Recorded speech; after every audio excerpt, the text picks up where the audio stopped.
정보가 있는 시사 토크쇼 장윤선의 팟짱.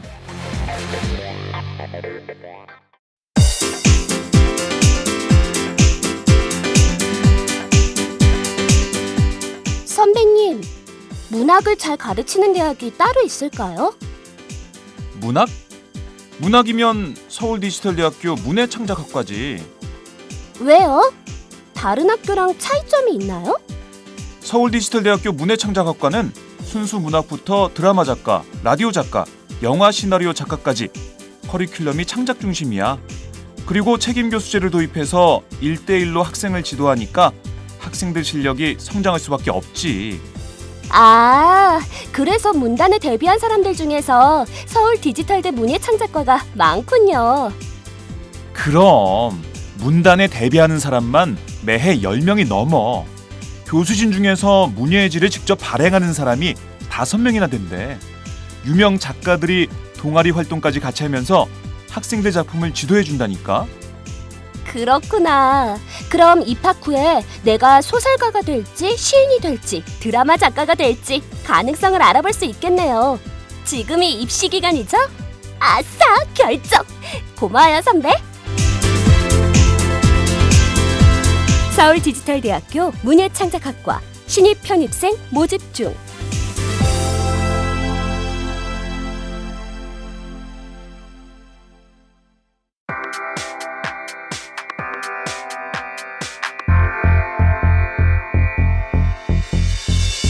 정치와 시민이 만났다. 김광진, 안진걸이 함께합니다. 시민의 정치.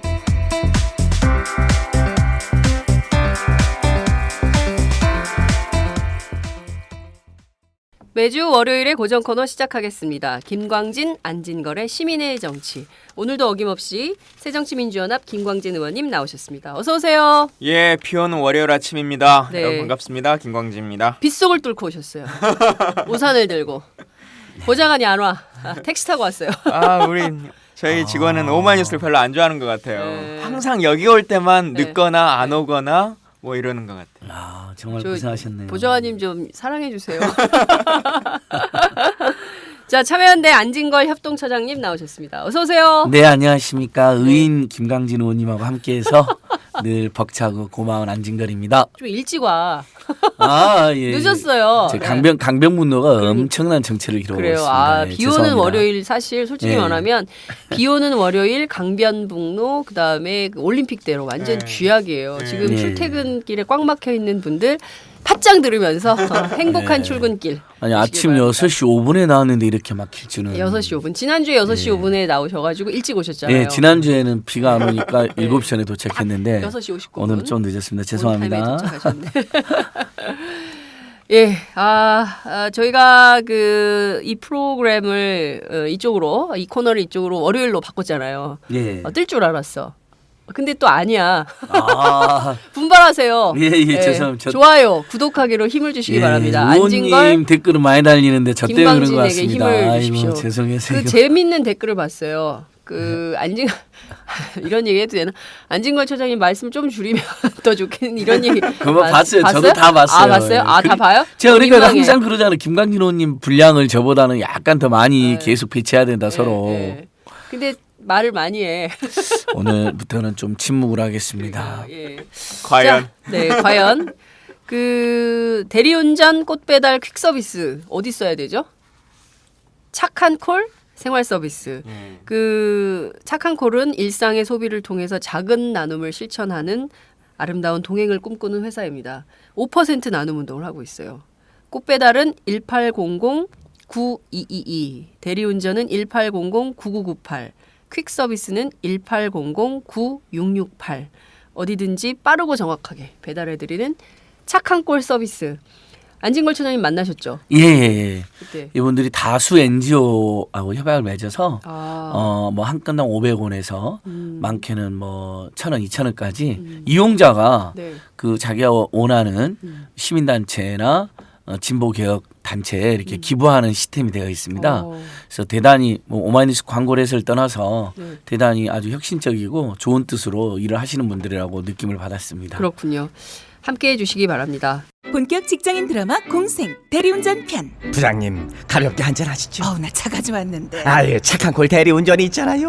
부를 때마다 500원이 기부되는 착한 콜. 딴지가 기부 내역을 검증한 착한 콜 1800-9998 대리운전도 믿고 맡기세요. 꽃 배달은 1800-9222. 퀵 서비스는 1800-9668로 착한 콜 하실 수 있습니다. 꽃 배달은 1800-9222. 퀵 서비스는 1800-9668입니다. 자, 한 주간 잘 지내셨죠? 바쁘셨죠? 두 분 모두. 예. 뭐 이런저런 안진걸 처장님 눈치 본다. 예, 우리 의인 김강진 의원님의 발언을 훨씬 더 많이 보장하겠습니다. 진짜 저만 그런지 요즘 다들 그런지 모르겠는데 지난주에 이 일이 있었던 건지 그 전에 있었던 건지 잘 모를 일들이 많고 어떻게 하루가 지나간지도 모르겠어요. 요즘 페이스북 보면 페이스북이 아침에 딱 시작할 때 2년 전 오늘, 1년 전 오늘 이거 보여주는 맞아요. 그 프로그램 있잖아요. 맞아요. 예. 예, 근데 그 이렇게 보다 보면 이게 2년이나 벌써 된 일이었나라고 하는 맞아요. 일들이 있더라고요. 제가 오늘 딱 보니까 제가 오늘 대정부 질문 그 하면서 2년 전에 사이버 사령부가 제 얼굴 가지고 그 북한의 쪼커다라고 하는 사진 이렇게 공개했던 그게 오늘이에요. 예, 그 영상이 이렇게 뜨던데 벌써 그게 2년이 지났구나. 지나고 근데 그게 아무런 그 결과 없이 또 이렇게 지나가는 모습들을 보면 참 슬픈 생각도 들어요. 어찌 보면 저도 개인적으로 보면 명예훼손으로 고발을 국가를 상대로 해야 되는 게 아닌가 싶은 생각도 오늘 그 사진 보면서 좀 들고. 하세요. 해야 되는 거 아니에요? 예, 국가 상대로 한 명예훼손 그거는 국회의원이니까 좀 해볼 필요도 있을 것 같아요. 네. 네, 11월 14일 날 민중대회 때 우리 지금 백남기 어르신이 지금 저 사경을 해보고 계시는데 그게 굉장히 오래된 것 같아요. 근데 일주일 전이었잖아요. 그리고 지난 토요일 날 민주노총 등 압수수색도 했고 오로지 자신들이 강경 과격 진압한 거는 다 가리고 다 이렇게 노동계나 농민들의 책임으로 몰아가는 건데 그게 너무 나쁜 짓이니까 거기에 막 맞서 싸우다 보니까 한참 시간 이른 것 같은데 이제 일주일 전 일이더라고요. 그렇군요. 예. 정말 그렇네요. 예. 또 이렇게 아주 아득한 과거처럼 보이지만 또 금방 네, 어제 있었던 일들로 기억이 되고 현재 진행 중인 일들이 너무 많은데요. 오늘도 좀 하나하나 비 오는 월요일이어서 그런지 굉장히 차분한 가운데 네, 출발을 하고 있습니다. 김영삼 전 대통령이 서거하셨습니다. 88세 일기로 돌아가셨는데요. 굉장히 많은 조간신문들이 오늘 아침 일면 머릿 기사로 김영삼 전 대통령의 서거 소식을 전하고 있습니다. 주요 외신들도 관련 내용을 보도하고 있는데요. 저는 사실 제가 대학 4학년 때 이분이 선거를 통해서 대통령이 됐어요. 92년 대선이죠. 그때 이제 3당 합당을 했던 정치인으로 저희는 기억을 하고 있는데 어떠셨어요? 두 분한테는 김영삼 전 대통령이 어떤 분으로 좀 기억이 남아 있습니까? 안진걸 처장이 먼저 하셔야 돼요. 네, 뭐 저도 대학 시절에 김영삼 전 대통령과 많이 싸웠죠. 저희는 이제 이분이 이제 불세출의 민주화를 위한 투사, 특히 박정희 독재 정권에 가장 용감하게 맞싸운 사람이죠. 우리 김대중 전 대통령님하고 장준하 선생님 등등하고요.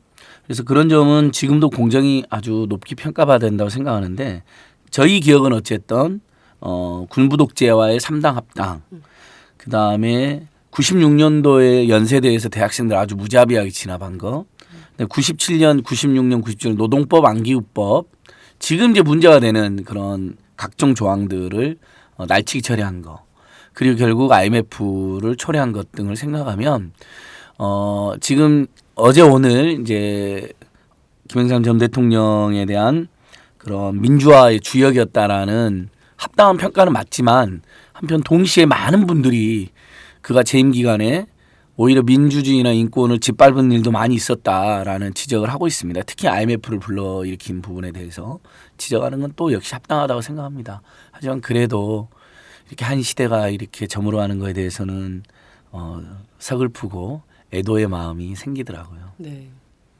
말씀하신 것처럼 이제 시대가 흘러가고 있는 거죠. 그 흐름에 있는 상태라고 보여지는데 민주화라고 하는 것을 이뤘던 그 큰 업적들에 대해서 누구도 부인하지 못할 것이고 다만 저희 세대를 많은 사람들이 IMF 세대라고 이제 부르거든요. 네. 그 IMF 세대가 뭐 물론 김영삼 대통령 혼자만의 잘못은 아니겠습니다만 그 시절에 이루어놨던 여러 가지 그 환경들을 통해서 국가적인 상황들을 통해서 제 주위의 친구들의 문제들 그리고 가정들의 문제들 이런 것들이 계속 반복돼 왔기 때문에 그걸로 좀 많이 기억되는 것 같고 개인적으로는 김영삼 대통령이 최연소 국회의원이시거든요. 네. 제가 역대로 치면 두 번째 오, 그렇습니까? 젊게 이렇게 오. 그 4년 임기를 맞추는 사람으로 치면 두 번째인데 의원님이 몇 세시죠? 제가 만으로 31에 시작했습니다. 31. 예. 예. 그래서 김영삼 대통령이 26세. 예. 그죠? 예.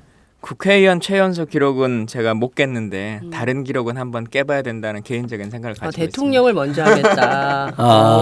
아니 최다선 9선인데 네. 10선을 하실 수도 있죠. 습산할 수도 있고. 너무너무 잘해가지고 계속 저는 국회의원을 사람들이. 길게 하는 건 좀 아닌 정치인한테는 네. 사실상 욕이에요. 국회의원 10번 해서 뭐 하겠어요. 그러니까 한 그러니까. 재선 3선만 하면 다 대통령을 꿈꾼다면서요. 그러니까요. 여의도에 대선 후보가 300명이 있죠.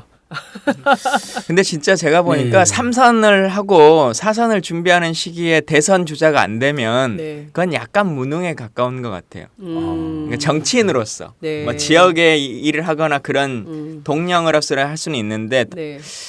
정치인 자체로 봤을 때는 3선 정도가 됐다면 음. 국가적인 지도자를 당선은 안 되더라도 꿈꾸고 사람들이 저 사람이 대안이 아닐까라고 하는 고민을 할 수 있어야 그래도 정치인으로서 10년을 네. 넘게 살아오신 거니까. 그렇죠. 저는 사실 그 김영삼 전 대통령 때 사고 현장을 취재를 많이 다녔어요. 삼풍백화점 무너졌죠. 그리고 성수대교가 또 붕괴됐어요. 그러면서 사실 그렇죠. 저기 뭐 학교 가던 학생들이 너무 어처구니 상태에 없는 내려앉아가지고. 그러니까요. 너무 어처구니 없는 사고였고 그런 거 그리고 삼풍백화점 이렇게 취재했던 기억이 나는데 정말 파란만장했던 YS 정부였던 것 같아요. 예. 칼국수 뭐 이런 것도 기억이 남기도 하고요. 아니 뭐 무엇보다도 전두환 노태우 일당을 구속시킨 것은 그렇죠. 길이 남을 업적이라고 생각합니다. 정말 재밌지 않아요? 그 예. 전두환 전 대통령이 보도자료 냈어요. 예. 조문을. 좋은 곳으로 가셨을 것이라고. 네, 그리고 민주화에 대해서는 한마디도 하지 않고 기독교인이니까 좋은 곳으로 갔을 것이다. 이렇게 또 그래서 이게 감정이 남아 있나 봐. 앙금이 남아 있나 봐요. 네. 그래서 이거를 그런 식으로 그렇죠. 이렇게 표현을 했더라고요. 예, 직접 오지도 않고. 그러니까 아무튼 YS 인생 전반에 대해서는 정말 공을 많이 줘야 될 상황이라고 생각합니다. IMF를 불러일으킨 것 때문에 또 특유의 독설이나 밉보이는 일부 그런 행동을 하신 것 때문에 저평가되어 있는 부분이 있습니다. 그러나 정말 전두환 노태우를 구속시키고 하나회를 척결하고 금융실명제를 하고 부동산 실명거래하는 이것은 네. 뭐 길이 남을 업적이죠. 그렇죠. 근데 이제 IMF 그다음에 연대 사태 그다음에 노동법 안기법 날치기 그다음에 뭐 한보비리 아들 연루 뭐 이런 것들 때문에 막판에 임기 중반부터 분위기가 안 좋았어요. 특히 남북 정상회담을 하려고 했었잖아요. 네. 그럼 남북화에 앞장서야 되는데 상대방인 김일성 주석이 준비하다가 죽은 걸로 돌아가셨죠. 확인됐잖아요. 그러면 정상회담을 하려다가 네, 이렇게 고생하다가 됐으니까. 죽었으니까 적절한 조문 정도는 한 다음에 남북화해를 앞장서자 이렇게 했으면 더 좋을 뻔했는데 그때 오히려 신공황정국이란 걸 조성해서 주사파 이때부터 주사파 이른바 종북 소동이 벌어지거든요. 이러면 사실상 94년도부터 이미 대학생들이라든지 당시 지식인 사이에서는 YS는 퇴진 대상이다 이렇게 돼버린 겁니다. 지금 돌이켜보면 뭐 너무 성급한 감이 있었는지 모르겠지만 그렇다 하더라도 공보다는 과가 시작된 게 이제 본격적으로 이제 3당 합당에 대한 논란은 뒤로 그렇죠. 하더라도 94년부터는 저는 내내 그냥 YS 퇴진을 외치며 싸웠던 생각이 납니다. 예. 그렇군요. 근데 그래도 이제 마지막에 이분이 역시 이제 민주화의 거목답게 주로 박근혜 대통령에 대해서는 아들과 함께 줄기차게 비판했습니다. 이 부분을 지금 주요 언론이 전부 빼놓고 있거든요. 네. 이건 계속 박근혜 대통령과 박근혜 권력을 이제 차남 김현철 씨와 함께 비판을 했잖아요. 네. 이게 굉장히 중요하거든요. 유신 독재로 돌아가는 거에 대한 네. 본능적 어떤 비판을 해주신 거거든요. 유신 독재 제일 나쁘다라고 지적해줬고 네. 이 부분이 저는 가장 큰 역시 마지막에 이분이 역시 민주주의의 원로로서 우리 사회에 굉장히 귀한 거라고 생각하고 메시지도 통합과 화합을 남겼다고 하잖아요. 네. 사회 통합을 굉장히 저해하고 있는 현 권력에 대해서 따끔한 말씀해 주셨다고 생각합니다. 네. 어제 SNS에서 가장 화제가 됐던 얘기가 있어요. 김영삼 전 대통령이 박근혜가 그 대표 시절, 그 예. 한나라당 대표 시절 비대위원장인가 얼굴에 테러를 당하셨잖아요. 예. 대전 선거 앞두고 대전은요 했던 그 유명한 예. 거기에 사람들이 가지 말라고 했는데 끝까지 가셨다는 거예요. 김영삼 전 대통령이 방문을, 그러니까 위로 방문을 간 거예요. 병문안을 간 거죠. 그래서 그 자리에서 나도 1969년에 박정희 대통령한테 초산 테러를 당했다. 네. 그 얘기를 했다는 거예요. 역시. 그 얘기를 왜 했을까? 역시 대단하시네요. 그래서 그 왜 우리 원내대표 멘탈가 불러놓고 맹가병님. 그 댓글에 뭐라고 쓰셨죠?라고 물어보는 우리 박근혜 대통령하고 비슷한 거 아니에요? 그 이종걸 원내대표. 아니, 그러니까 멘탈갑이고 맹갑형님들이 주로 DJ는 청와대 이제 가려면 맹갑이 돼야 되나 봐. DJ는 카톨릭적 박애로 용서를 많이 했다고 평가를 받잖아요. 네. 저는 너무 쉽게 용서해 준 것이 문제였다고 생각해요. DJ가 많은 부분에 있어서. 근데 YS는 박정희와 전두환에 대해서는 끝까지 결기를 세웠죠. 그러면은 대단하다고 생각하고 박근혜 대통령이 속으로는 굉장히 찝찝하게 생각할 거예요. 마지막까지도 통합하고 화합해라. 함부로 정치하지 말라는 거거든요. 분열시키고 사회를 양극화시키고 네. 남북 간에 맨날 긴장을 고조시키는. 그리고 YS의 현재로서는 정책 대변자인 차남 김현철 씨가 네. 계속해서 현 박근혜 대통령 집권 여당을 정말 강도 높게 김무성 대표에 대해서도 아주 순서를 계속했습니다. 네, 무슨 있죠. 대통령을 꿈꾸는 그런 결기도 없이. 근데 이제 지금 와가지고 뭐 김무성, 서청원 등이 다 YS의 아들이라고 막 하니까 사람들이. 그러니까 그런 이율배반적 상황을 정치인의 입장에서 좀 듣고 싶어요. 그러니까 저는 어제까지만 하더라도 막 그 박근혜 대통령을 뭐 호위무사를 스스로 자처하면서 내가 막 이러다가 갑자기 그 김영삼 전 대통령 서거하니까 내가 뭐 민주화의 아들인 것처럼 내가 바로 무슨 그 정치적 아들이 막 김무성 대표 막 울잖아요. 거기서. 그러니까 저는 참 이거를 정치인만 이해할 수 있어. 그 작년 7월 15일 날 예. 트위터에 쓰신 글이 있어요.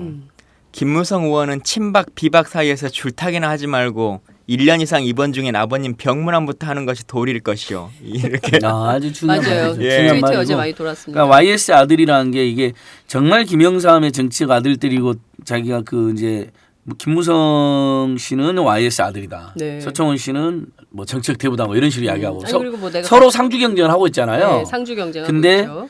정말 YS의 아들이면 또 YS의 후배이면 이렇게 유신 독재를 부활시키는 거에 맞서 싸워야 되는데 서로 박근혜한테 누가 더 충성하냐로 싸우고 있는 사람들이니까 물론 이제 김무성 대표는 가끔 갈등도 일으키지만 그러니까 YS가 김영삼의 YS가 아니라 유신의 YS다. 이렇게 지금 또 많은 분들이 지적을 하고 있습니다. 네. 서로 유신의 아들인 걸 자랑하고 5.16이 쿠데타라고 말하지 않는 검찰총장 네. 직무수행이 문제가 있다잖아요. 그러니까요. 와 이건 미친 거죠. 예. 그러니까 YS가 남긴 우리에게 강렬한 움직임은 독재 그 중에서도 유신 독재 제일 나쁘다 그랬는데 그거에 대해서는 정말 대단한 평가를 해주셨다고 생각해요. 그러니까요. 그 많은 83년. 분들이 김영삼 대통령 하면 하나회 척결을 많이 그렇죠. 말하잖아요. 예. 하나회가 다 척결됐다고 아세요? 하나회가 다 척결된 줄 아느냐? 네. 지금 또 군인들, 만들어지고 있습니까? 지금 군인들 네. 현직 장성 중에서 하나회는 없는 걸로 알고 계십니까? 그렇게 많이 알고 있죠. 하나에는 척결됐는데 그렇죠. 비슷비슷한 사조직을 만들고 아니 비슷비슷한 사조직 합을 말고 뭐 만든다. 알짜회니 뭐니 이런 거 말고 하나회. 하나회가 아직도 있다는 하나회에 멤버가? 소속되어 있던 멤버가 네. 지금은 이제 이미 어찌 보면 시기로도 20년이 거의 지나잖아요. 그럼요. 그러면 더 이상 군에 없는 것 같으세요? 네. 지금 현직 사성 장군도 하나회 출신 장군이 한 명 있습니다. 그러니까 하나회는 없어졌는데 누구예요? 하나회 출신들이 남아있다는 마지막 거죠? 하나회가 있죠. 하나회의 마지막 끝물 세대가 남아 네, 있다는 네. 거죠. 누구죠? 지금 연합사 부사령관으로 가 있는 김현집 장군. 김현집 장군이 네. 하나회 출신이고. 전두환 노태우 가니까 하나회 만들어서 그분이 전두환 대통령의 조카 사위예요. 그렇군요. 조카 사위.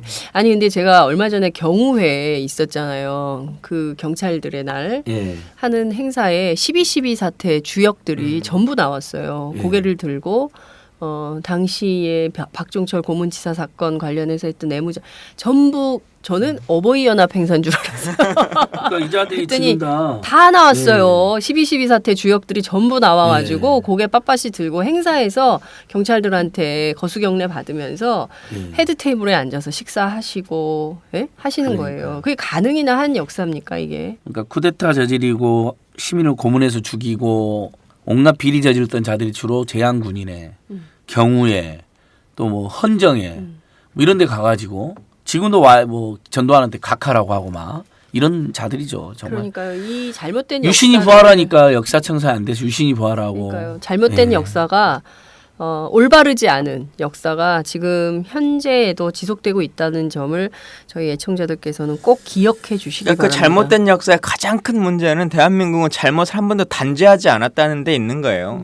그렇죠. 예, 일제 강점기부터 시작해서 뭐 그걸 민족을 배반하든 아니면 법적인 문제를 일으키든지 간에 제대로 단죄받지 않으니까 그냥 성공한 쿠데타는 쿠데타가 아니다라고 하는 것이 온 국민에게 그냥 인식화돼 버리는 거지 않습니까? 지금 시대에 다시 또 YS 같은 승부사적 기질을 가진 리더가 나와서 아주 이제 그 거슬러 올라가서 친일파 청산부터 다다다다닥 해야 된다고 한다면 누가 좋을까요? 김광진 의원님? 사실 요즘 그런 발언으로 이재명 시장이 네. 뭐 지지율이 꽤 높게 나오지 않습니까? 그런 소신 발언들이나 네. 가치관 때문에요. 그렇군요. 다음은 팟짱 서포터즈 1호 광고입니다.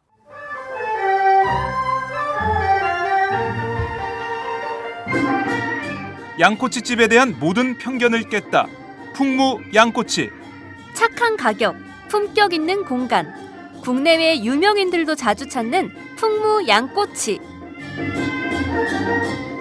나는 그 집 양갈비가 훨씬 맛있던데.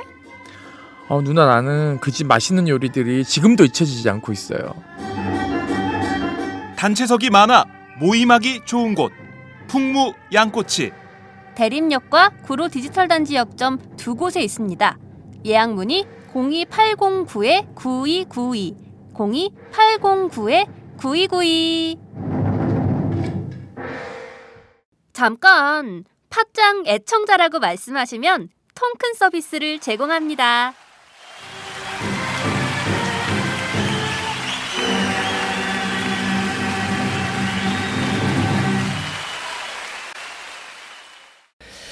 자, 그 김영삼 전 대통령 서울대병원 중환자실에 계시다가 이렇게 서거하셨는데요.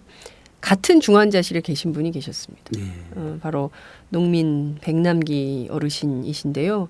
이분이 앞서 안진걸 처장님 말씀하신 대로 11월 14일 민중대회 때 누가 보더라도 경찰이 쏜 물대포에 맞아서 그 법사위 국회 법사위 인사청문회 할 때 그 뭐 빨간 옷 입은 분이 뭐 폭행했다 뭐 등등 말도 안 되는. 근데 저는 참 국회의원들 김도읍 의원 그리고 김도읍 김진태. 근데 그 보면서 이건 정말- 어떻게 그날 서기호 의원이 틀었잖아요 동영상을. 네. 오마이TV 단독 동영상입니다. 네. 이 오마이TV 단독 동영상을 보면서도 어떻게 저런 소리를 하는지 정말 이해할 수가 없는데 이 지경까지 온 거예요. 저희가 이제 그 문제를 좀 짚어봐야 될 것 같습니다. 안진걸 처장님 할 얘기가 많아요. 예, 김도읍 김진태 우리 영원히 기억해야 될 이름이고요. 제2의 강기훈 유서대필 사건을 만들려고 하는 자들이다. 그러니까 범죄를 음모하고 있는 자들입니다. 범죄를 예. 음모하고 있다. 그냥 강기훈 91년도에 노태우 때 그 정말 학생들의 숭고한 희생을 김기설이라는 당시 전민련 간부의 그 이제 분실한가 있었는데 그거에 이제 강기훈 선생님이 유서를 대필했다 해서 분위기를 몰아갔지 않습니까? 그렇죠. 억울한 사람을 네. 드레피스로 만들고 네. 똑같은 거죠. 그 빨간 우비 입은 청년을 네. 그러니까 누가 보기에도 이렇게 구하로 달려가는 건데 주먹으로 때렸다잖아요. 구하러 가다가 물대포에 맞고 쓰러지는 거예요. 그러니까요. 누가 봐도 그거. 누가 봐도 예. 그거는 아니 그러니까 이분이 하고 이제 도와주려고 가는데 물대포가 이분 또 쏜 거야. 그러니까 아예 그 옷이 또르르 말리잖아. 등짝이 말려가 이렇게 다 등짝이 하얀 보이고. 등짝이 다 드러나잖아요. 그리고 이렇게 부딪힌 것도 아니고 보니까 이렇게 짚은 거죠 한쪽으로. 이미 근데 우리 백남기 어르신은 당시에도 이렇게 사지가 네. 이렇게 들려나갈 정도로 충격이 컸던 거고. 그러니까 너무 슬프더라고요 서울대병원에서. YS에 서고도 애도할 마음이 있고 한편으로는 백남기 농민이 사경을 헤매고 있는 그러니까 일종의 이제 우리 민주주의의 어떤 순환 같은 게 계속 떠올랐습니다. 현재 못 깨어나고 계십니다. 안타깝게도. 그래서 가족들이 다 이제 지키고 계시더라고요. 근데 화제가 되고 있는 게 우리 이제 아드님, 따님 성함이잖아요. 네. 큰애가 백도라지, 둘째가 백두산님, 셋째가 백민주환님. 그래서 정말 이제 어떤 민주주의나 통일과 또 도라지, 이렇게 농사 이런 뭐 사람의 먹거리 그런 참 그런 걸 꿈꾸셨던 소박하고 위대한 농민이셨던 것 같아요. 그래서 하루빨리 깨어나기를 많은 분들이 기원하고 토요일 날은 그래서 그 중앙대 백남기 선생님 중앙대 이제 법대를 나오셔가지고 당시 또 보니까 반유신 투쟁에 앞장서신 그러니까요. 분이에요. IS랑 네. 함께. 그래서 그때 온갖 제적을 2번인가 당하고 박정희 전두환하고 싸우다가 군대 감옥도 갔다고.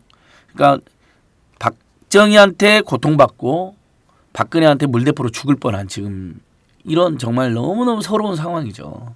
그래서 중앙대 앞에 400명 정도가 모여가지고 서울대병원까지 이렇게 쾌유를 비는 행진했는데 굉장히 많은 시민들이 응원해 주시더라고요. 예. 네.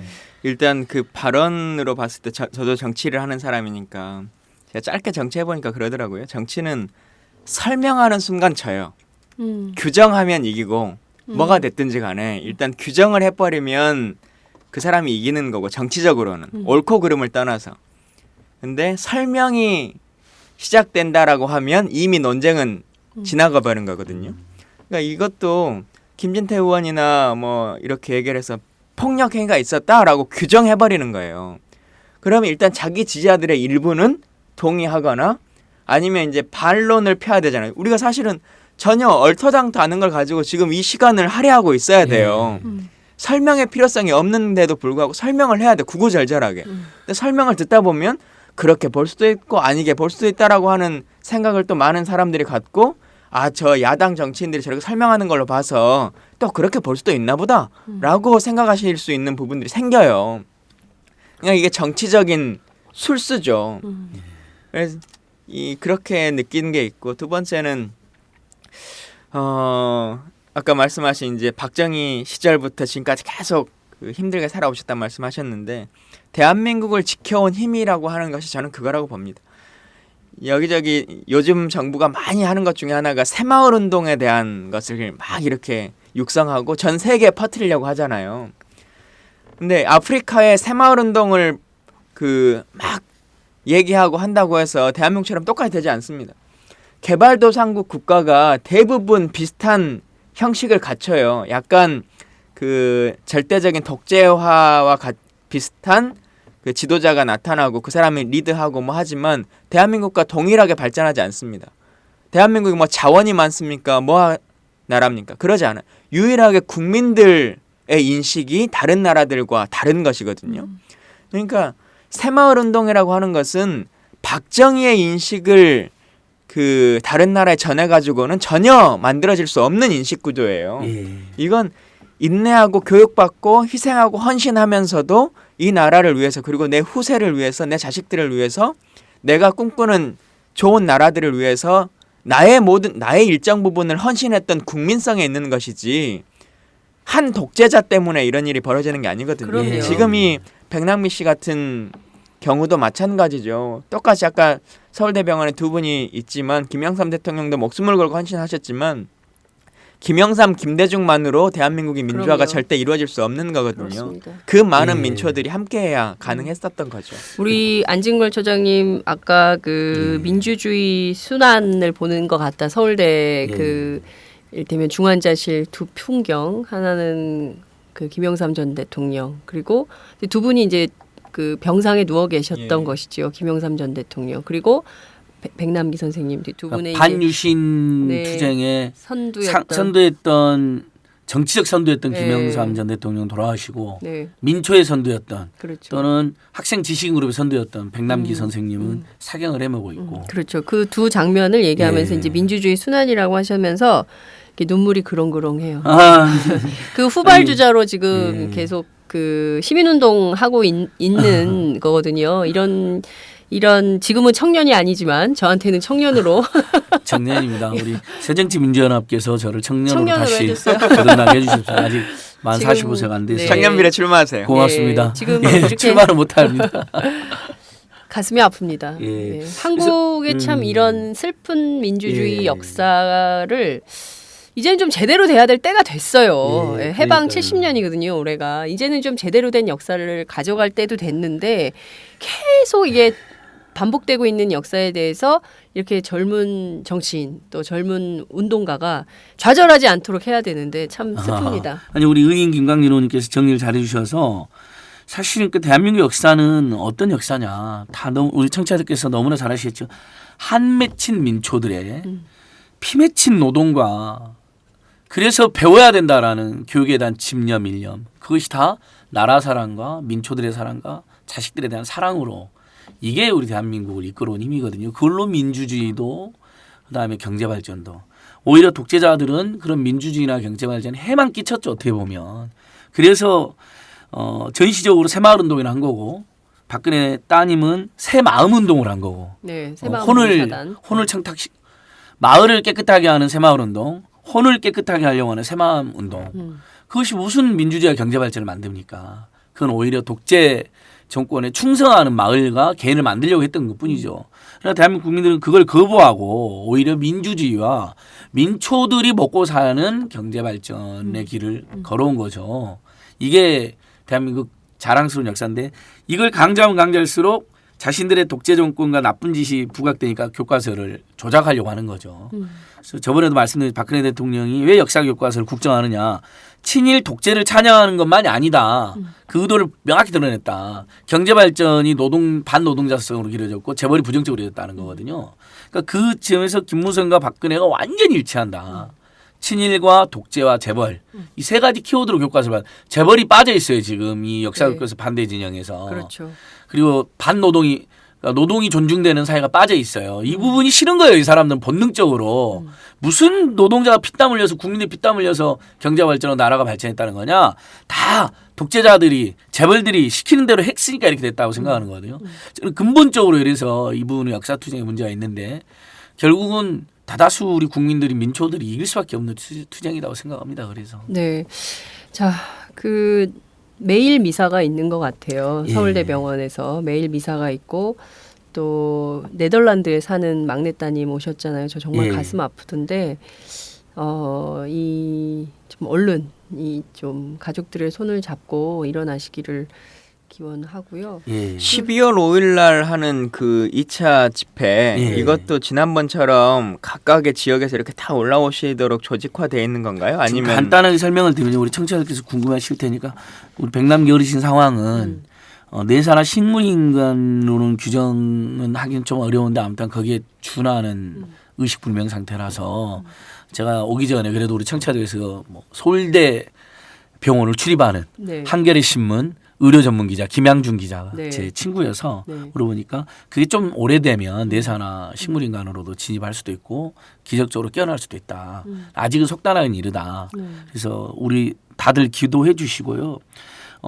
매일 4시 반에 우리 천주교 카톨릭 농민회 카톨릭 신자셨으니까 천주교 사제들이 미사를 하고 7시 반에는 시민 농민 노동자들이 촛불 집회도 하고 오늘이요. 예, 아니 계속 매일, 지금 매일. 예, 그 이후부터 매일. 농성도 하고 네. 앞에 농성도 하고 그래서 많은 분들이 저기 회복을 바라고 네. 또 국가폭력 규탄하는 지지방문과 집회에 참여를 하고 계십니다.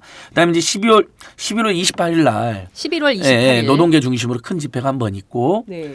그날 이제 을들의 국민투표라고 그 박근혜 정부의 노동 계약에 대한 온오프라인 국민투표가 지금 한 수십만 명 정도 참여해서 진행됐거든요. 그 결과 발표됐고 네. 그거 한번 찍고 12월 5일 날 2차 이제 민중대회인데 이번 주 토요일이죠. 11월 28일. 예, 이번 주 토요일 날 11일 8일이니까 중간에 집회가 하나 크게 있는 거죠. 그다음에 결국 사실 민중대 폭력 진압하니까 노동계약 때문에 시작된 집회거든요. 노동계약을 반대하기 위한. 그래서 네. 그 집회의 의도를 저쪽에서 그냥 과격시라고 몰아가면서 아예 집회 주장을 죽여버린 거 아닙니까? 네. 역사교과서 국정화와 노동계약 때문에 시작된 집회인데 그래서 다시 한번 11월 28일 날 11월 5일 날 노동계약에 항의하는 집회라고 이해하시면 될 것 같습니다. 그렇군요. 자, 여러분 기억하십시오. 11월 28일 이번 주 토요일입니다. 집회가 있고 또 이어서 12월 5일 민중대회 예정이 돼 있다는 점을 알고 계시면 좋을 것 같고요.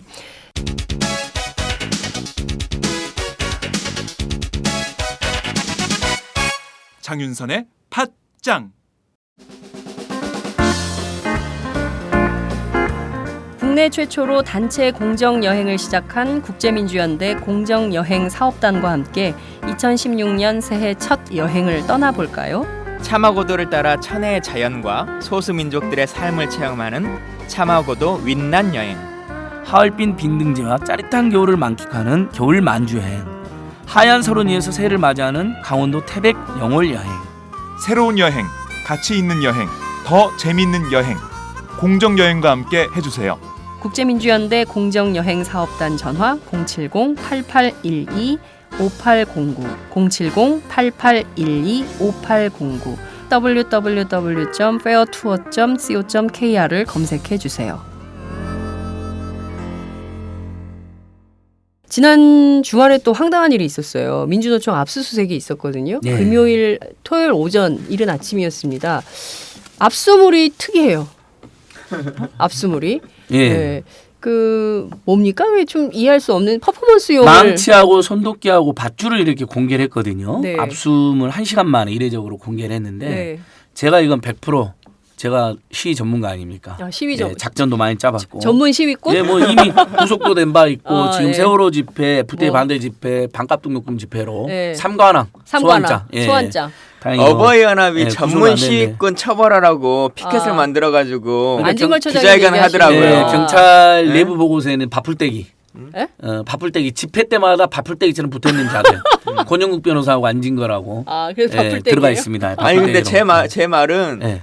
그 피켓 들고 있는 분들이 전문 시위꾼 아니에요. 온갖 그러니까요. 행사장에다가는 그분들은 저희 그분들 좀 이름으로 더 많이 처벌해주면 다녀요. 좋겠어. 맞아요. 그분들은 진짜. 진짜 아니 제가 깜짝 놀랐는데 그때 우리 비밀 TF 사무실 그때 그 저 16시간 오마이 TV 생중계 했잖아요. 그때 보니까 어버이연합 엄청 큰 차가 있더라고요. 예. 그래서 딱 와. 그다음에 그 막걸리가 박스로 있어요. 그래서 막걸리 한 잔씩 싹 돌려 드셔. 그러고 나서 이제 삿대질 시작하시더라고요. 예. 너무 하시네. 예. 예, 여기 그래서 공개된 게 망치하고 손도끼하고 밧줄입니다. 근데 보시면 누가 시위 현장에서 전혀 보이지 않는 것들이에요. 망치는 그 얼음 깨는 퍼포먼스 많이 하잖아요. 여름에 시원하게. 그러니까 예를 들면 뭐 최저임금 반대하는 정경련을 뭐 해체하라 할 때 네. 정경련을 얼음에다 붙여놓고 이렇게 낀다든지. 아. 그 NGO들도 정말 자주 하는 거거든요. 퍼포먼스. 예, 손도끼하고 망치 다 이제 그런 뭐 손도끼 같은 건 뭐 도끼 상소를 뭐 빗대 때 쓴다든지 뭐 이런 구조물을 이렇게 깨뜨려 쓴다든지 밧줄도 있긴 있는데 그 시위 때 썼던 그 이른바 차벽 불통 차벽과 독재 차벽에 항의하는 그 밧줄 정말 길지 않아요. 그것과 다른 아니, 색깔 근데 있는 밧줄이에요. 너무 재밌는 게 네. 그 뭐 여러 뭐 도끼가 됐든 뭐가 됐든 전부 총천연색이에요. 예. 네, 뭐 무슨 노란색, 초록색, 빨간색, 파란색. 파란색 뭐 여러 가지. 밧줄도 파란색인데 이게 그러니까 네. 시위 현장에서 쓰여진 게 아니라는 게 여기서도 그만 알 수 있거든요. 아, 네. 이건 퍼포먼스인 거구나. 네. 근데 이걸 민주노총이 폭력 집회를 주도했다라고 내놓은 거예요. 그러니까 이건 허위 증거일 뿐만 아니라 네. 경찰이 너무 멍청한 쇼를 한 거죠. 결국은 사람들이 안 믿는 거죠. 집회장에서 이게 보였어야지 이게 쓰여진 사진이 있어야 되잖아요. 그 집회장에 있었던 그냥 하얀 밧줄이에요. 예, 하얀 밧줄이고 아주 긴데 여기는 보니까 민주노총 밧줄은 그 민주노총하고 경향신문사 올라가다 보면 사이사이에 네. 계단 올라가는데 보면 그 중간에 공간이 넓어요. 위험해요. 그래서 거기에 묶는 밧줄로 이렇게 사람 떨어지지 않게 네. 사용했다고 민주노총 설명하고 있는데 실제 예전부터 그렇게 많이 가보면 실제 밧줄 묶어져 있습니다. 네. 예, 계단에 올라갈 때 네. 아주 오래됐거든요. 예, 경향신문사 건물이. 그렇죠. 그거 굉장히 오래. 예, 정동 그래서 그 계단하고 계단을 이렇게 교차하는 공간이 이렇게 벌어져 있잖아요. 네. 꺾어질 때 네, 올라갈 네, 때 예, 예. 거기 넓고 위험해요. 난간이 낮고 맞아요. 그래서 보면 진짜 옛날 밧줄 묶어져 건물이라 있어요. 그게, 예. 예, 그 용이에요. 그 용이라고 설명했고 저가 보기에도 그렇습니다. 보니까 그리고 또 최근에 SNS 돌아다니니까 경찰이 밧줄을 묶고 있는 버스에 묶고 있는 그런 또 예, 사진이 저기 돌고 있더라고요.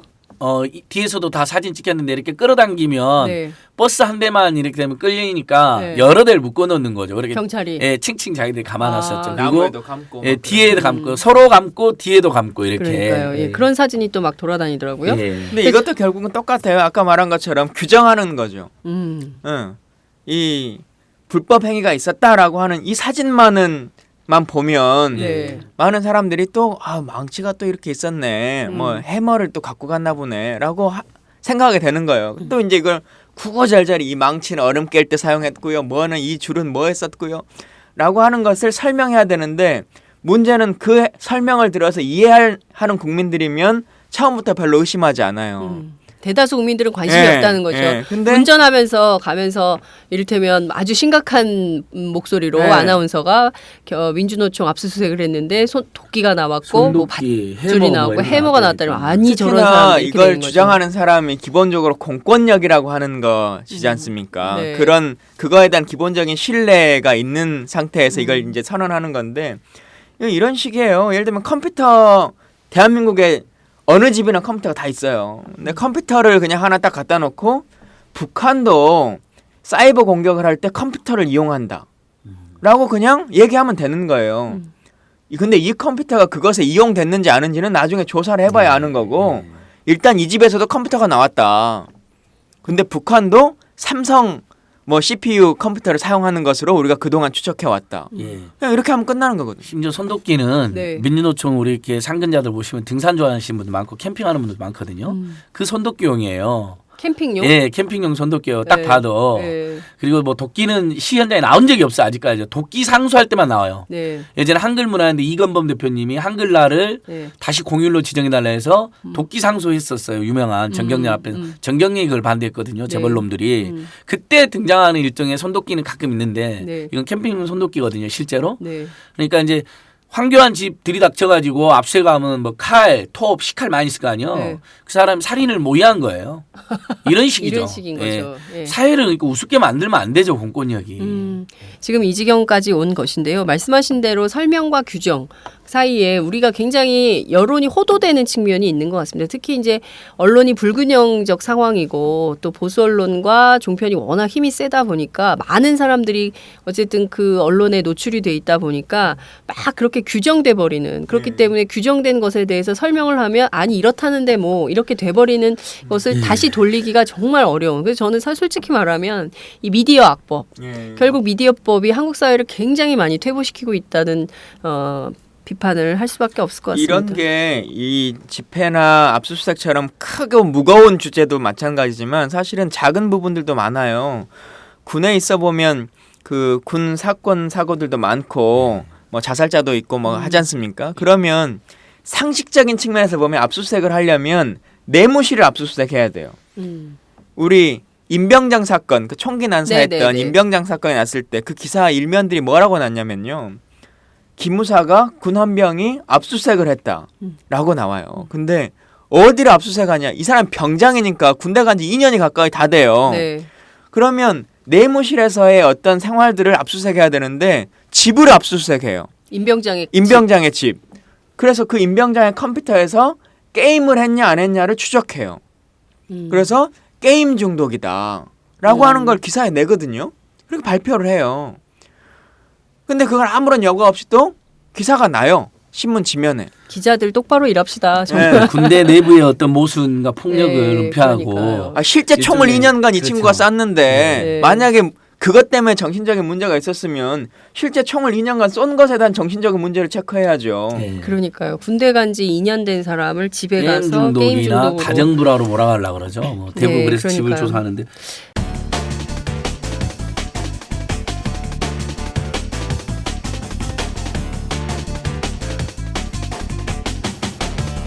장윤선의 팟짱.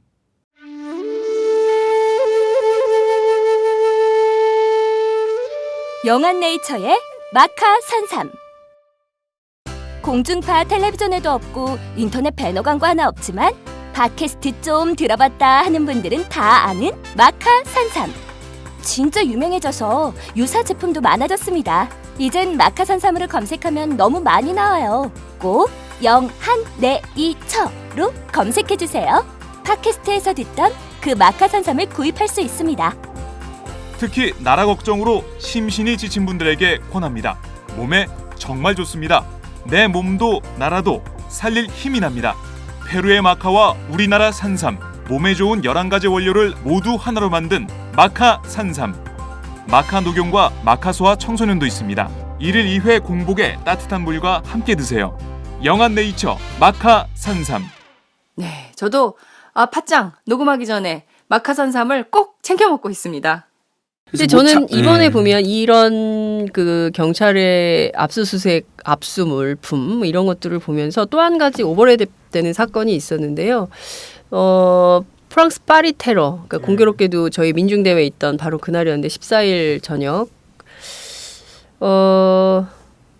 이 사건 때문에 IS하고 민중대회 참여했던 시위대를 동격으로 놓는 발언을 새누리당 서청원 최고위원을 비롯해서 여러 사람들이 했어요. 그리고 또 경찰이 인도네시아인 한 분을 검거를 했어요. 이분이 그 유력한 테러 용의자다 이렇게 했는데 국회 정보위원회에서 그런 문제들을 좀 어떻게 논의를 하고 있는지도 궁금하네요. 뭐 관련한 현안 보고가 한번 있기도 했었고 아시는 것처럼 여야가 대테러법과 관련한 논의를 시작하겠다라고 하는 것 때문에 저한테도 많은 염려를 주시는 분들도 있고 뭐 의견을 주신 분들도 있어요. 근데 그 얘기를 잠깐 좀 드리면 네. 제가 정보위원회이기도 하고 정보위 안에서도 이제 예산 소위가 있고 법안 소위가 있는데 네. 상임위 안에서 나눴을 때 저는 네. 정보위의 법안 소위예요. 근데 정보위 법안 소위는 사실은 별로 열리지 않는 소위입니다. 제가 2년간 있었는데 아직 한 번도 열리지 않았거든요. 아 그래요? 정보 관련한 법안을 논의하지 않는 것이 통상적으로 이제 관례이기도 예. 하고 또 워낙 이제 의견이 첨예하니까 잘 안 해요. 근데 이번에 이제 합의를 했으니까 논의를 시작해야 되는데 논의 시작하는 것 자체로도 이제 막 논쟁이 붙지 않습니까? 네. 국민적으로. 일단은 법안 소위는 그 다수결제가 아니고 만장일치제이거든요. 예, 그래서 법안 소위가 만장일치가 돼야 통과되는 거죠? 여야 4명이 하는 건데 각 당이 2명씩 만장일치제로 제 입장이 명확하게 있으니까 너무 그렇게 우려하지 않으셨으면 좋겠다 이제 말씀을 좀 드리고 저희 당에서는 저하고 박지원 의원하고 둘이 소위위원입니다. 근데 대테러 방지법이 지금 과연 필요하냐? 이게 처음에 이제 논쟁됐던 게 9.11 테러나고 그렇죠. 얘기가 있었고 10몇 년 동안 쭉 있어 왔다가 지금 다시 이제 프랑스 파리 테러가 벌어지니까 또 다시 이유가 되는 건데요. 법안이 없어서 우리가 테러를 못 막느냐? 그러지 않습니다. 지금 여기 대테러 기구의 조직 그를 컨트롤 타워, 소위 컨트롤 타워를 국정원이 맡느냐 아니면 뭐 어디가 맡느냐라고 네. 논쟁이 많지 않습니까? 네네. 근데 이거는 현행 법률에 이렇게 되어 있어요. 우리 대통령 훈령에 국가 대테러 활동 지침이라고 해가지고 그 조직 구성이 이제 명시되어 있는데 대통령 소속하에 테러 대책 회의를 두고 의장은 국무총리가 되고 위원은 외교, 통일, 법무, 국방, 행정 등 11개 부처 장관과 국가정보원장, 청와대 국가안보실장, 대통령 경호실장 그리고 원자력 안전위원장 등 해가지고 구성이 되도록 되어 있어요. 그리고 이걸 원칙적으로 반기 1회, 정기회를 해야 되고 임시회를 소집하도록 되어 있는데 네. 올해 단 한 차례도 열린 적이 없어요. 단 한 차례도. 그러니까. 예, 있는 규정을 가지고도 사실은 하려고 맘먹으면 대통령 산하에서 11개 정부 부처와 그 소관 부처까지 하면 한 20개 정도가 구성하도록 되어 있고 실제 이 간사 업무를 국정원이 보도록 지금 되어 있기 때문에 일을 하려고 쳤으면 정말 우리가 테러 위협 때문에 걱정되고 염려됐다면 법에 정해 있는 것처럼 반기 1회 회의를 했어야죠, 정기적으로. 근데 그러지 않아요. 우리 IS로 인한 그 국제사회의 공격들이나 이런 게 늘어나면 예를 들면 그 분야에 우리 요원들도 좀 더 많이 파견하고 예산도 증액시키고 뭐 해야 될 거 아닙니까? 네. 근데 전혀 그런 것들이 없는 상태로 있거든요. 실제 염려 우려하시는 것만큼 그렇게 큰 염려가 있지 않고 지금 제도의 문제 때문에 발생하는 것이 아니다. 근데 이 논쟁은 왜 생기냐면요. 대테러법을 하고 싶은 것이 아니라 두 가지를 얻고 싶은 거죠. 아, 두 가지. 예. 어떤 겁니까? 하나는 핸드폰에 대한 도감청 부분이 있는 거고요. 두 번째는 이제 계좌 추적과 관련한 권한까지를 다 주라라고 하는 것인데 최근에 가장 국정원 사건이 있었던 게 RCS 프로그램이지 않습니까? 예. 뭐 대선계보다 더 최근의 일이 RCS인데 RCS라고 하는 것이 도감청 문제예요. 근데 지금 이 시간까지도 누구를 상대로 정확하게 언제 어떻게 했는지에 대한 사후 검증이 이루어지지 않고 있지 않습니까? 그 자료 제출도 안 하고 자료 제출도 안 하고 예, 있는 것이죠. 정보위원회. 예. 그러니까 사실은 이 테러 방지법이 만들어져서 미래부가 주관 기구가 되거나 어디가 되든 간에 이게 중요한 게 아니에요. 논쟁을 계속 그렇게 만들어 가려고 하거든요. 네. 그러면 미래부가 컨트롤 타워가 되자 아니면 NSC가 되자 이렇게 얘기를 하는데 그러나 저러나 이 일은 국정원이 하는 거란 말이에요. 네. 형식상 미래부의 이름을 빌릴 뿐이지. 그렇겠죠. 예. 그래서 중요한 논점은 언론도 저는 그걸 좀 다뤄줬으면 좋겠는데 사후 검증 프로그램을 어떻게 할 거냐라고 하는 거예요. 네. 우리도 법원에서 핸드폰이나 이메일을 그 실질적으로 필요해서 법원의 영장을 통해서 감청을 하거나 아니면 사찰을 했다라고 하면 3개월 후에 본인에게 통보를 해주지 않습니까? 반드시 그렇죠. 알려줘요. 알려주도록 되어 있어요. 그러면 예를 들면 이거는 국가 안위와 관련한 거고 하니까 개인에게는 통제할 수 없다라고 치더라도 관련한 상임위원회는 국회 그 정보위원회라거나 아니면 특별한 어떤 민간 기구 이런 곳에다가는 정기적으로 보고를 해야죠. 네. 총 몇 명을 상대로 했고 그중에 국내 거주자가 몇 명이고 해외 거주자가 몇 명이었고 해외 국적자가 몇 명이고 국내 국적자가 몇 그렇죠. 명이다. 예. 뭐 포진해 있다면 어떻게 되어 있다.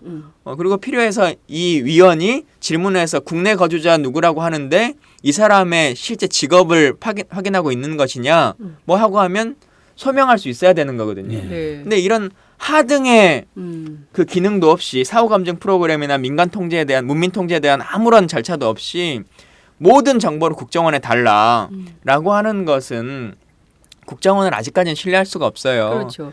실제로 저는 깜짝 놀랐던 게 조선일보가 이제 아주 예쁘게 신문을 잘 예. 만들잖아요. 그래픽을 동원해서.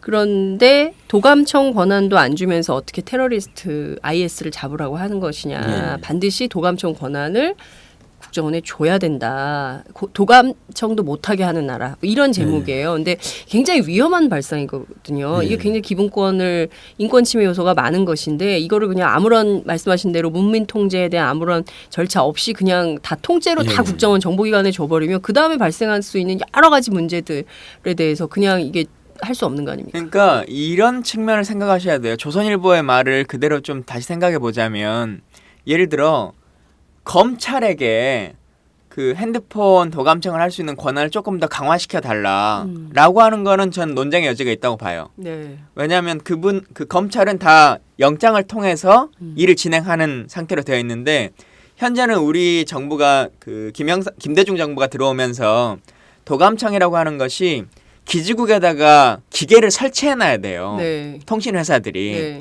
근데 그걸 전부 다 빼가지고 용광로에다 녹여버린 거 아닙니까? 네. 그래서 지금은 남아있질 않아요. 그리고 법률에도 통신회사들이 그걸 설치할 의무가 없거든요. 네. 근데 이걸 설치할 의무를 만들어달라고 하는 것이 이제 대테러법인데 그렇죠. 그 기능을 갖춰놓고 나서 합법적인 테두리 안에서 검찰이 일반 수사와 조사를 하는데 필요하다라고 하면 전 논쟁의 여지가 있다고 봐요. 물론 더 많은 고민이 필요하지만 네. 예, 그건 일반 개인을 상대로 하는 것이거든요. 평상시의 범죄에 대해서 얘기를 하는 거니까. 근데 생각해 보자고요. 우리나라를 상대로 테러를 하려고 오는 집단 혹은 북한에서 간첩으로 우리에게 내려보낸 사람들이 SK텔레콤에 자기 이름으로 통신 핸드폰 개설하겠어요? 대포폰 쓸 것 같아요. 네. 대포폰도 추적이 될 만한 그런 핸드폰을 사용하겠어요? 그렇죠. 예, 그 사람의 행적을 통해서 확인할 수 있는 핸드폰으로 네. 그걸 하겠냐는 거예요. 그러니까 도감청이 예전에 생각하신 것처럼 전파에서 중간에 잡는 게 아니거든요. 회선을 잡는 거지 않습니까? 회선을 잡아서. 그렇죠. 네. 그러니까 그냥 어떤 단어를 말하면 막 하늘에 있던 단어가 중간에 들어오는 게 아니에요. 응? 이 우려되고 염려되는 이 사람, 안진걸이라는 사람이 쓰고 있는 전화는 뭔가 그 불안하니까 계속 좀 들어보자라고 하는 거고. 바풀떼기. 예. RCS 프로그램도 지금 그런 거지 않습니까? 예. 회선을 몇 개를 사냐라고 하는 걸 가지고 지금 계속 구입해 온 그렇죠. 거잖아요. 맞아요. 예. 그래서 그걸 쭉 녹음해 놨다가 다시 듣는 것을 반복하는 거지 않습니까? 네. 그래서 상식적으로 봤을 때 테러 분자 혹은 북한의 간첩이라고 하는 사람들이 자기 이름을 걸고 통신회사의 핸드폰을 개설할 리가 없어요. 그래서 저는 그 인도네시아인 검거가 굉장히 주목되는 검거라는 거예요. 테러리스트가 맞아요. 국회 정보위에 보고가 왔을 것 같은데. 그러니까 그것도 사후 검증이라고 할 수 있는 것이 아직까지는 국회에 존재하지 않지 않습니까? 네. 저희가 질의를 해볼 수는 있지만 그걸 답변하고 그걸 근거로 예상할 수 있는 것은 전부 다 국정원이 가지고 있는 자료거든요. 그러니까 국회 정보위원회라고 하는 것이 비공개라지만 실질적으로 국정원이 원하는 것만 공개되는 공개예요. 국정원 대변인이 저희가 회의가 끝나고 그 브리핑할 문건을 조율하지 않습니까? 네네. 양당 간사와. 네. 국정원 대변인이 조율하는 거예요? 예. 그래요? 왜냐하면 이제 도저히 명분은 도저히 공개하면 안 된다라고 하는 것들 통제하겠다라고 하는 것인데 실질적으로는 이슈가 될 만한 아이템들을 국정원이 사실 100가지가 국정원이 알고 있는데 네. 그중에 10개만 보고를 하는지 5개를 보고하는지 우리가 어떻게 알겠어요? 그렇죠. 알 수가 없죠. 근데 이슈가 될 만한 아이템들을 가지고 오죠. 그때그때 화두에 따라서. 네. 그래서 이 제도에 대해서도 조금 더 고민의 필요성이 있는데 그래요. 네. 저는 차라리 아예 아무것도 공개하지 않는 것이 더 좋다고도 봐요. 정보위원회 자체를. 그래서 국정원이 매번 회의만 끝나면은 그 인터넷 기사들을 막 장악해버려요. 그래서 이런 거 좀 바로 잡아야 되는데 제가 여튼 그럼 맞아요. 그러니까 잠깐 사족을 좀 붙이자면 그 노무현 정부 때 국정원 과거사위원회가 있었어요. 그랬을 때 몇 가지 사건들에 대해서 쭉 했었는데 그때 이제 김만복 원장 시절인데 그때 이렇게 보면 한홍구 선생님이 그때 위원이셨거든요. 그래가지고 여러 가지 사건들을 하는데 좀 이상한 사건들이 좀 있었어요. 그래서 제가 이게 캐비넷 안의 진실 아니냐, 국정원 캐비넷 안의 진실이 아니냐 그랬을 때 아니라는 거예요. 국정원이 정말 내놓는 진실이다라고 해서 기자들하고 논쟁도 막 하고 그랬거든요. 그런데 나중에 보니까 그때 그 한홍구 선생님 밑에서 그 진실이 보고서를 썼던 사람이 이번에 그 서울시청 간첩 사건 거기 그 대상자로 나오더라 이거예요. 그래서 자기가 이제 소름이 끼쳤다 이런 얘기를 하던데 그게 국정원인 것이죠. 그러니까 오늘은 마치 이제 자신들의 잘못된 과거를 이렇게 하는 것처럼 하지만 간첩 조작 사건에 버젓이 이름을 드러낸 이런 식인 거예요. 그 논쟁이 지난번에 저한테 개인적으로 말씀하셔서 제가 그 말 드렸잖아요. 이게 왜 그 말이 나왔냐면 한 달 전쯤에 국회 컴퓨터가 해킹됐다. 맞아요. 라고 하는 걸로 엄청나게 떠들었잖아요. 맞습니다. 근데 그렇게 해서 이 V3 백신이라도 하나 더 깔아준 컴퓨터가 있냐고요. 나경원 의원이 그때 거론됐던 나경원 의원, 길정 의원 컴퓨터 바꿔줬습니까? 그대로예요? 그대로죠. 아무 보안 프로그램 없잖아요. 정말이에요. 예. 그러면 제가 그랬잖아요. 이건 이 RCS 프로그램 그때 이제 국정감사 기간에 정보를 주냐 마냐 논쟁을 하고 있는 건데 국회로 주면 정보가 밖으로 빠진다라고 하는 것을 국민들에게 호도시키기 위해서 만들어지는 거니까 믿지 마세요. 제가 맞아요. 그렇게 말씀드렸잖아요. 그래요, 맞아요. 그 사건 그러니까 정말 미국이네, 전혀 그 진짜. 이후에 뭐 이야기 안 되고 있어요. 네. 의원님께서 그거 어떻게 된 거냐 한번 제대로 따져야 될 것 같아요. 그러니까 그런 식의 여론 조작이에요. 그러네요. 나경원 의원이 그때 제가 통화했을 때 분명히 그랬어요. 그 전에도 들은 바 없고 그 이후에도 전혀 우리는 모른다 이런 얘기를 한 적이 있었거든요. 말씀하신 대로 그것도 한번 짚어봐야 되겠네요. 우리는 이미 지금 사실 검찰이나 경찰의 수사 기능이 굉장히 활성화되어 있어서 의원이 말한 논란의 여지가 있다는 그 부분까지도 저희는 이제 사실은 인권 시민단체는 결사 반대입니다. 근데 테러 방지법은 누가 보여도 국정원에 날개를 달아주는 거거든요. 지금 국정원 권한도 엄청나서 문제인데 절대로 통과돼서는 안 될 1호 법률로 저희는 꼽고 반대하고 있습니다. 그렇군요. 1호 법률 시민사회단체가 반대하는 1호 네, 법안이 노동계약, 바로 새누리당의 노동계약 5법하고 테러 방지법 이 두 가지. 이 6가지는 절대 통과돼서는 안 된다. 자, 그런데 지금 보면 이번 국회에서 1,000억 원? 정부 여당이 1,000억 원의 테러 예산이 필요하다고 했고 이게 지금 가는 거예요, 정말? 뭐 일단 정부하고 여당이 계속 동의를 하고 있으니까 네. 뭐 진행이 될 확률이 높을 것 같은데요. 이게 국민 세금을 잡아먹는 가장 큰 대표적인 방법이에요. 물 먹는 하마 같아요. 그러니까 이게 국정원에 가냐 이 논쟁을 떠나서 제가 국회 4년 있으면서 가장 느낀 것 중에 하나가 뭐냐면요. 국방위를 중심으로 보면 딱 이런 절차예요. 돈 먹는 구조가 딱 3가지가 있어요. 돈 먹는 구조가. 돈 먹는 구조가. 예. 그러니까 돈 해먹는 구조죠. 첫 번째는 이 방산비리나 이런 것들도 가장 낮게 먹는 것이 관급공사로 먹는 거예요. 관급공사. 예. 예. 이 통영함에서도 쏘나 이런 거는 관급으로 빼가지고 먹는 거지 않습니까? 네.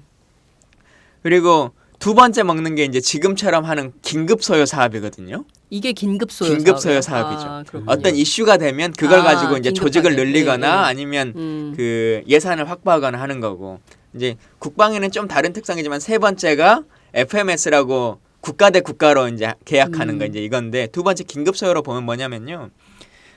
사실은 실제 필요한 예산인지 아닌지가 정부 예산에서 100만 원, 1000만 원 쓰려면 많은 고민이 있습니다. 국회에서도 고민이 있고 정부도 여러 가지 예산 수반에 대한 고민을 하고요. 근데 이런 사업들은 수천억, 수백억이 그냥 쉽게 돼요. 쑥쑥 빠져나간다는 쑥쑥 빠져나가죠. 거죠. 아무런 검증 절차나 이 고민의 절차가 없이 이루어지는 거거든요. 근데 그게 말이 됩니까? 예. 어떻게 그럴 수가 있어요? 밀려 있는 사업들을 하는 거예요. 예를 들면 이런 거예요. 노크 기술 사업이 벌어졌어요. 네. 그러니까 DMZ의 철조망을 CCTV로 바꿔야 된다.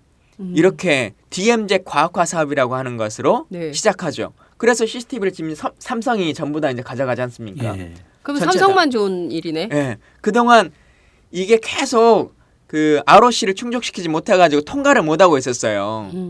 그 군사 요구도를 만족시키지 못해서. 네네. 근데 1차 사업도 끝나지 않았는데 1차 사업도 끝나지 않은 건 2차, 3차를 합해가지고 바로 일시에 그냥 500억을 줘버리죠. 500억. 예. 그러니까 무슨 사건이 터지면 그걸 악용해가지고 그렇죠. 예산을 북한에 예산을, 무인기가 예. 떴다라고 해서 조선일보 일면 사진 냈잖아요. 네네. 그 기무사 최종 결과가 뭔지 아세요?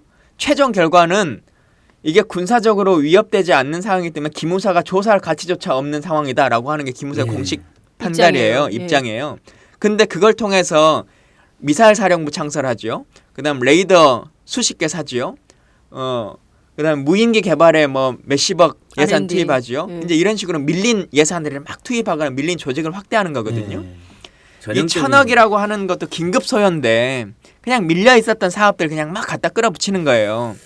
예를 들면, 전형적인 사기이자 세금 낭비, 혈세 예. 상징이죠. 그러니까 저는 예전에 그 얼마 전에 그런 회평도 있었잖아요. 간야장실 파란 문짝 1분대 드론이 북한제 드론이다라고 대소동이 난 적이 있었잖아요. 뭐 이런 소동까지 저지르는 거죠. 심지어는. 알고 봤더니 화장실 문짝이었잖아요.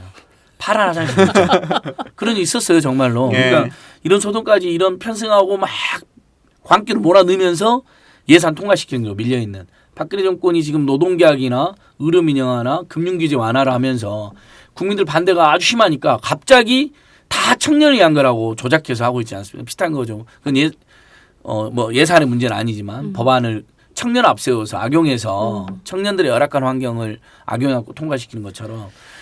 그러니까 국회가 정말 정신 쫙 차려줘야 될 1000억 중에서 상황이죠. 가장 큰 예산을 차지하는 게 헬기 구입 예산이거든요. 헬리콥터를 헬기. 구입하겠다라고 하는 예산인데 테러가 헬기가 많으면 예방이 돼요? 그러니까 테러가 난 이후에 후송하겠다라고 해서 의무 헬기, 그러니까 의료용 헬기를 구입하겠다라고 하는 거예요. 아. 지금 4대가 있는데 11대로 늘려주겠다라고 하는 건데 그냥 보면 좋은 말 같아요. 없는 네. 것보다 있는 게 좋겠지라고 네. 하지만 그 속내를 한번 좀 또 생각해 저도 보면 그 생각했어요. 그래도 4대밖에 없으면 안 되겠다. 좀 예. 10개 이상은 있어야지. 근데 일단 테러 예방을 위해서 필요한 것이냐라고 하면 좀 기본적으로 아닌 거죠. 네. 의료용 헬기라고 하는 거. 테러가 발생한 이후의 사건이니까. 국정원 소유 헬기를 말하는 거죠. 근데 이제 국정원 소유면 또 다르겠어요. 네, 네. 국정원 소유면은 전 그것도 이제 옳은 방법은 아닌데 네. 저는 이제 기본적으로 우리나라 군인이 군대가 가지고 있는 의료 헬기가 총 몇 대인 줄 아세요? 몰라요.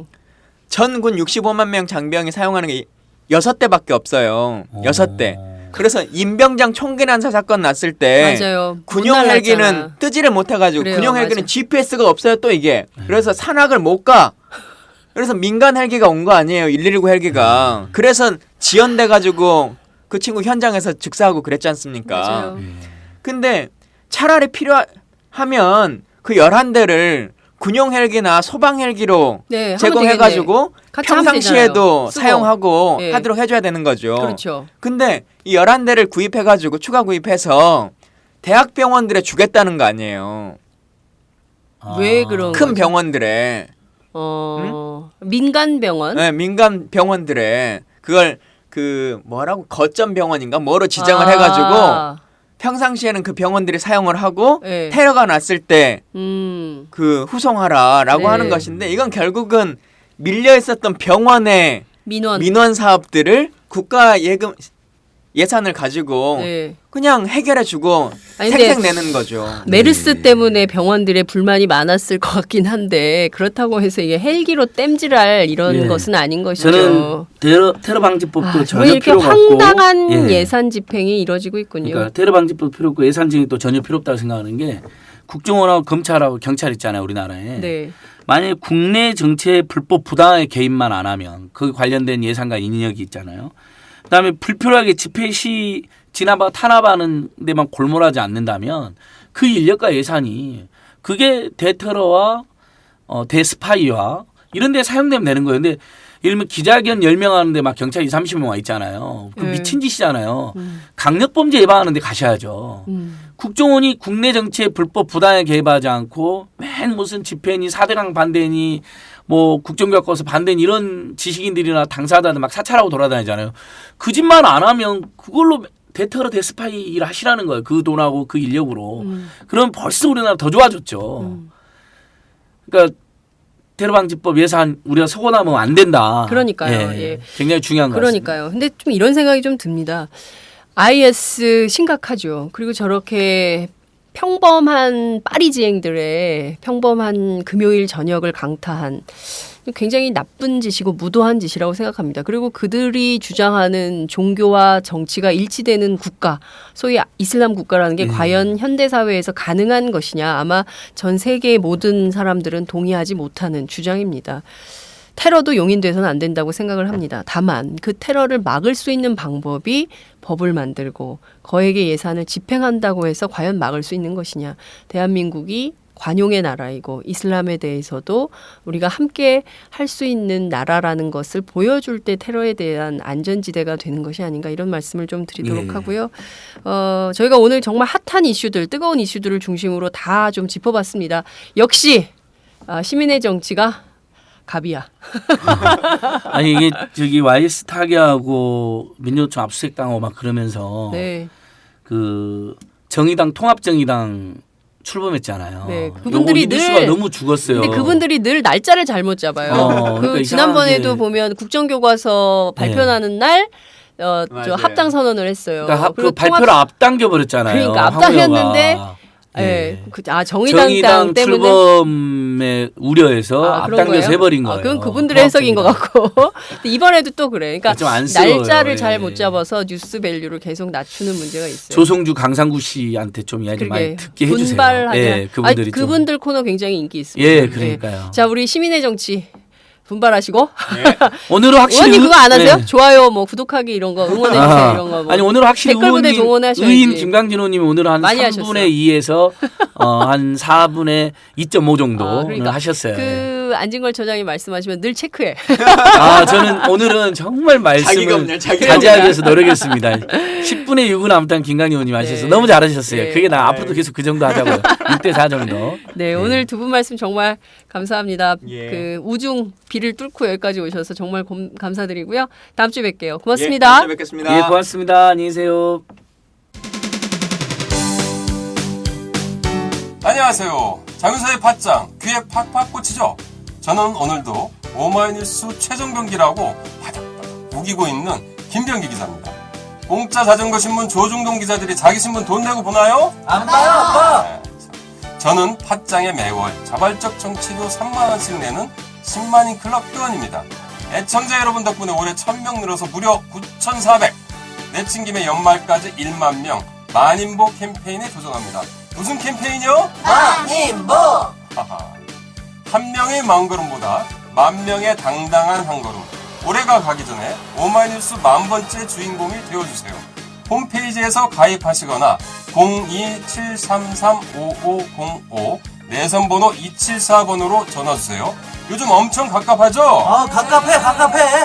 우리 역사책도 지키고 팟짱도 확실하게 지키겠습니다. 10만인 클럽 아싸!